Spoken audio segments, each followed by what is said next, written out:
So, the plan is to show you guys me editing some photos for my website because I need to produce some assets for that. So I've just used the photography equipment I set up in the basement, and now I'll talk through what I did, but all of it on the computer. So let me set up my tripod. So I've got half an hour of footage on this card. So let me open up my recording software and get all these photos into Photoshop. Let me open up what I have right now. This is the asset. Ignore this. I was gonna do some fun illustration with that, but I never got around to it. If you want to see me make that a cartoon, just ask, and I'll do it. I will do it. Let's go on Photoshop. All right, so this was the asset that I had produced initially. So I have a couple complaints with it. Well, I actually have. I'm not a big fan, right? So I have fairly appropriate lighting, right? So you can see that's the original shadow. Unfortunately, the Photoshop document didn't. Oh, wait, can I? Oh, let's go. Whoa, what happened? Whoa. Whoa. Alright, I'm gonna undo that. Okay, the point is that there's a few things I don't like. For one, this here is completely blown out, and when I have this like matte pastel color as a background, having these overexposed portions of the frame just don't look very good. So there you have some weird glare here. I'm not really happy with the way that this came out. I feel like this should be darker down here. I can obviously do that with, a brush, but these are just me voicing my general complaints. And I don't think that it really fits here. So let me open up an example of the image that I was trying to create. So something more like this stock image. Oh, where am I? Something like this, where it has really flat lighting. You can see that he has a synthetic shadow, right? Because that's all colored. There's slight vignetting around all the sides. And then you see this darkness here, which I highly doubt is realistic. I don't even know if this is, I'm pretty sure it's a photo. Yeah, it's gotta be a photo. Okay, for a second I was like, maybe it's a Blender render, but no one's gonna go in and do that in Blender. So that's the type of image that I'm trying to create. And you can see that immediately that there are, some glaring differences between these two. So, come on. So, flat lighting, relatively flat, but you don't see those aggressive highlights. And the color, I think, is a little bit more complementary. So, gotta experiment here. But I decided not to work with this photo, so I took some new photos, which I was telling you about. So let me open those up in this image. Hopefully that'll do what I want in a new tab. Yes, okay. And then this is this one or this one that I want. I'll just pull in the second one. So this is my plan. If I take both these images, first, when it opens up the camera raw thing, what I should really be doing is looking at the crop and just setting it to default, because the sensor on the Micro Four Thirds on my camera isn't 14:9, so I should be just going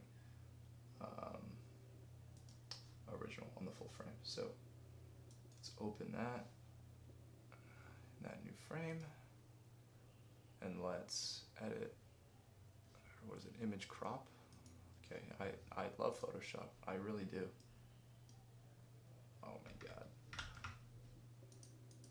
So is this just going to be me pretending to like Photoshop? Because I feel like that's what it's going to turn out to be. Putain.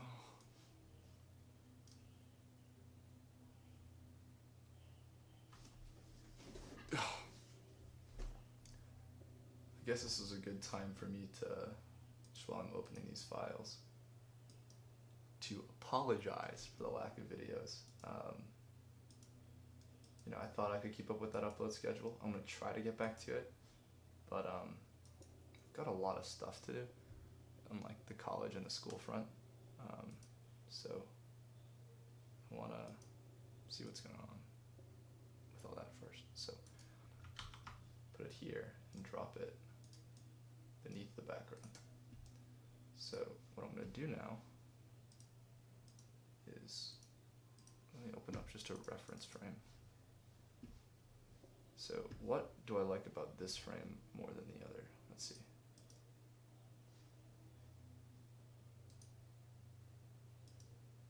So this is darker. This is obviously in RAW as well, so I can bring down the exposure on that bit. So I have my brighter image over my darker image. So go into just like an 80% zoom. So I think this is slightly too bright for that like flatter image. I mean, this is also kind of an annoying highlight, but I can also just use like the Band-Aid tool and just sample like that. I should technically be using a bigger brush for that.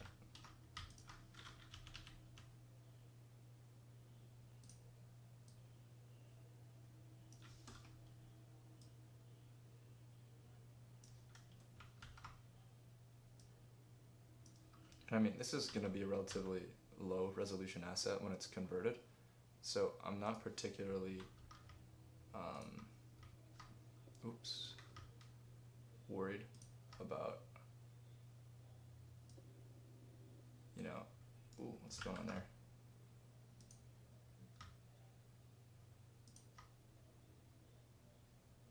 So I want that to be there. There you go. And now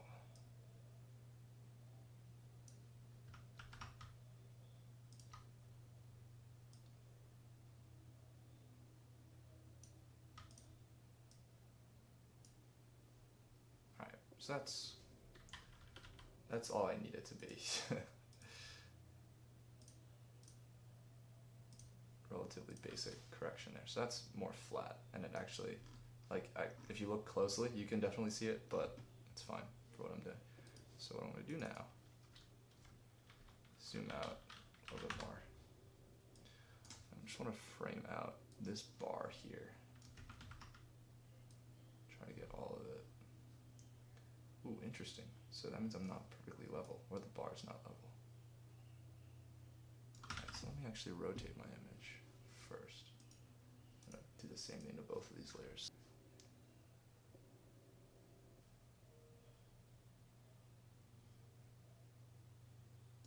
There we go. And now I'll rotate. Oh, I'm so happy that it pulls my guideline with, like, why would I want it to pull my guideline? Like, what, in what world am I like, you know what? When I rotate my image, I want my frame of reference to change. Obviously, there's no way, the grid rotates too? Are you serious? I'm gonna throw myself off of a cliff, dog. I'm like actually serious now. I'm just gonna create a quick mask.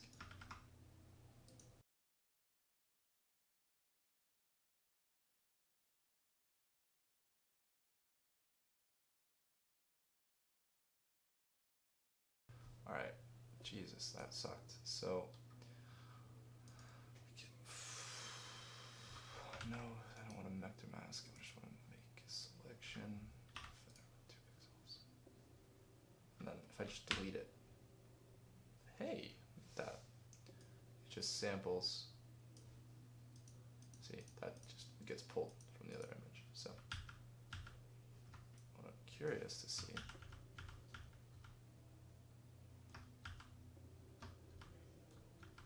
Okay, so what I'm gonna do.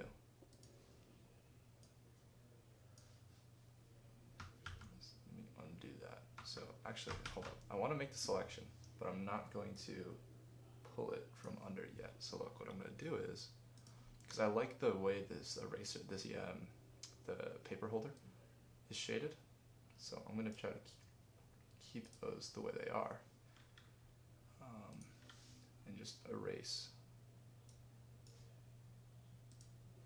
around them to pick up the layer from beneath. So, I mean, the lighting's certainly a bit warmer there, so I'll go to this image. I'll just do some simple color correction. So, color balance, there we go. So I want it to be slightly cooler.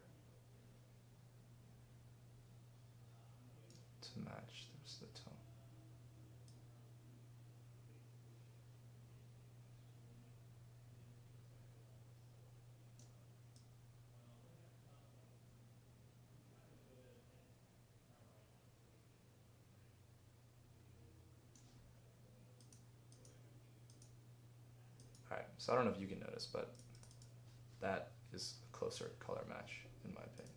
So I'll keep that. Zoom back out. Oh, I don't know why I thought entering a bigger number would zoom me out, but okay, so that is a more even color. What else do I want to see from this image? So this definitely has, I'm looking right here right now. If you look at the definition here, you got the darker and then the highlight.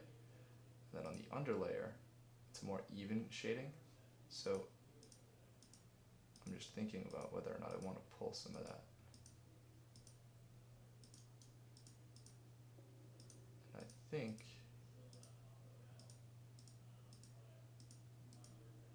you know what? I'm gonna hold off on that. So what I'm actually gonna do right now is I'm gonna mask out the outside of my typewriter with my pen tool, and then on the background make it that green color.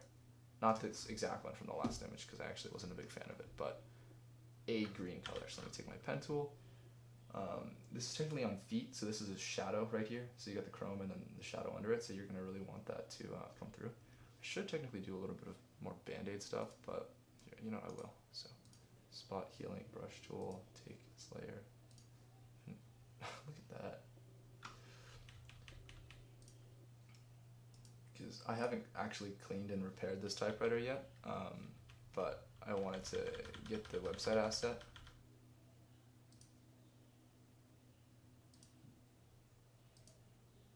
Here, I'm gonna go through and clean up this image, and then I'll come back.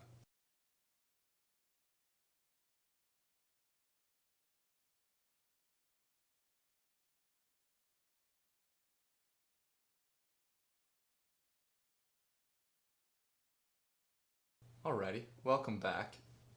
I have masked out my typewriter, including the little subtraction spots, and I've cleaned up this surface just a little bit. So that is all good. So I'm gonna do quickly, I'm just gonna create a mask. So there that one is. And I'm gonna add it to selection and select the inverse. So let me figure out how to do this because I don't remember. So let me just add an exposure curve because that'll separate from the layer. What I had accidentally done there was I had put that mask onto that layer, which was not good. So I can adjust just the exposure of my typewriter.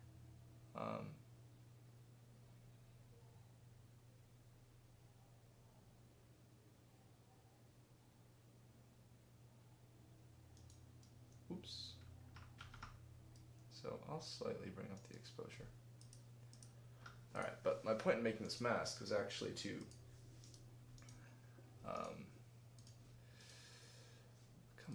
come on, select the inverse. And what that allows me to do is to then take, that just shows what I've had selected, but you can see, I guess, that that's what I have selected. So I'll take a rectangle,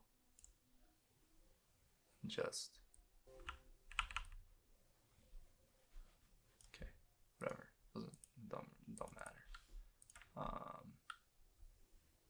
So this is really difficult because you got to choose a color that complements this, right? So this is kind of like an olive green, so that's what kind of in this area.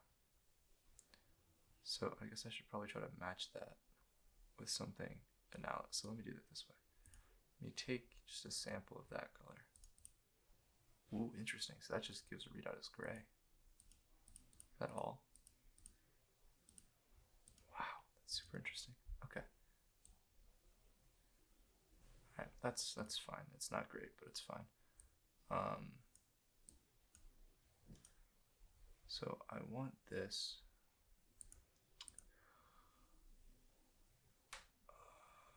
multiply. So what multiply does, my dad explained this to me because I didn't understand it.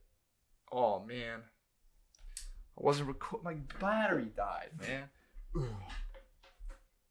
already. My camera died and I didn't notice, so I don't know how much of the recording I got, but I'll explain to you where I am. So, I have my typewriter here. It has, I don't know, it's just in the image.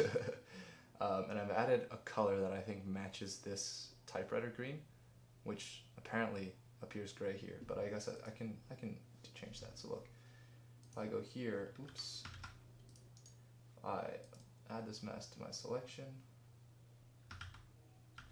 Oops, hold up.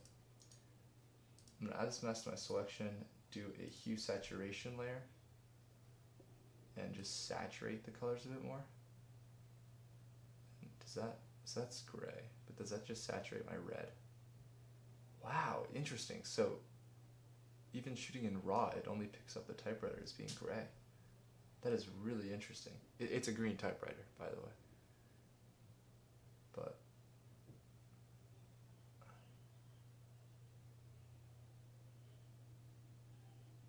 I think it does benefit from that slight saturation because the red becomes a little bit more rich. Here, let me show you. You can see changes there. And the tonality, or the tone of the green, it does come out a little bit more, but that's not important. So, this, I think, is a very similar aesthetic to, ooh, come on, Photoshop. Come on, Photoshop. You got this. You got this, Photoshop. Come on. It has a very similar aesthetic to this one, but I think that it's a lot more tasteful. So, you can see the highlights there that are just, they don't really match what's going on. I think those are better managed in this image. You know, there are still some slight highlighting things, but this doesn't look like it should fit here, right? Because the lighting that I use here isn't green. I'm faking the, well, I am faking the green backdrop. So what I'm gonna do, let me explain what my thought process is here first. So the chrome aspects will actually reflect the light that the quality of the light you shine on it. So when I'm using a relatively white light on a gray seamless, right, gray seamless paper, obviously the chrome's going to reflect that color. So what I'm going to do is I'm going to spend the time to mask out all the chrome accents, and then I'm going to apply a slight green hue to it. Particularly, I'm going to do it separately, but particularly on the really shiny ones. So this is actually more matte metals, these margin guides, but for all this stuff I'm going to mask them out and apply a very, very slight green hue to it, and then I'll start recording again. So I'll see you then. Alright, so I'm back, and I think you can see that I've only masked out this one, just as a test so I don't waste my time. But this chrome looks a lot more natural in the settings. So you can see here, you know, you obviously have that contrast like I was talking about before, but when you apply, I'm doing the same thing that I did here. It's a green strip, except I've down the opacity to 38, and then I use the multiply setting, which once again, it overlays the color information of both layers and just basically adds them. But this looks a lot more natural because it's kind of reflecting this color of the light. So I'm actually going to go ahead and do the same thing on all these little chrome highlights, or at least where I think it would be nice.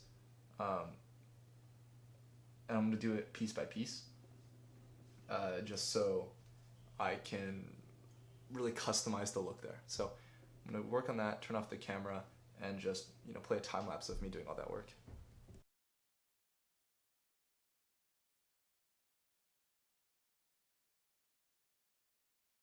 I'm back. So I have masked out these chrome pieces, most of them, not all of them, and I'll show that this is what it looked like before. Or I can just, here, view all those, and then I can just, so that's what it looks like afterwards. So that, I think, looks more natural. Now, I was thinking about it, and my thought was, why don't I just do that to the whole image, meaning the typewriter portion? So I no longer viewing any of these modifications, and just on the typewriter, that one. And honestly, when you apply it as well to everything else, I might mask out the red just so I'm not applying that there, because the red is really poppy, but I do like the way it looks, even on the keys and the actual frame of the typewriter, because I think it brings out the green a bit more. So I'm going to keep it like this, and I'm quickly just going to erase out the thing, and then I'm going to size this up to a proper scale.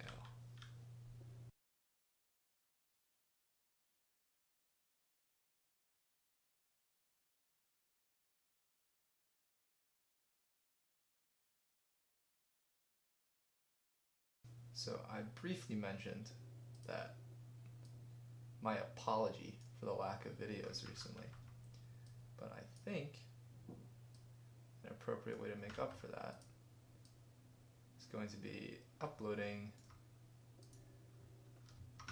as much as I'd like, rather as much as I can, for the next week. So I'm going to do an upload marathon. Let's see if I can try to put out I highly doubt it, but I'm curious to see if I could put out a video a day. So maybe I'll try it. No promises, but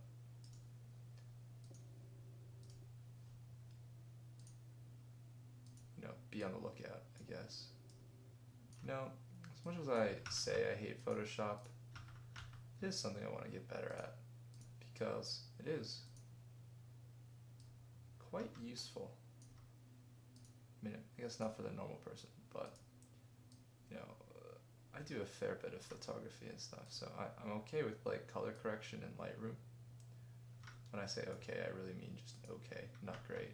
The controls on Windows for Photoshop, as a side note, are awful. But back to what I was saying. It's really useful to know how to edit photos for someone who's trying to create a proper portfolio. So I've got those masked out. I'm just going to take my eraser. I'm on the correct layer.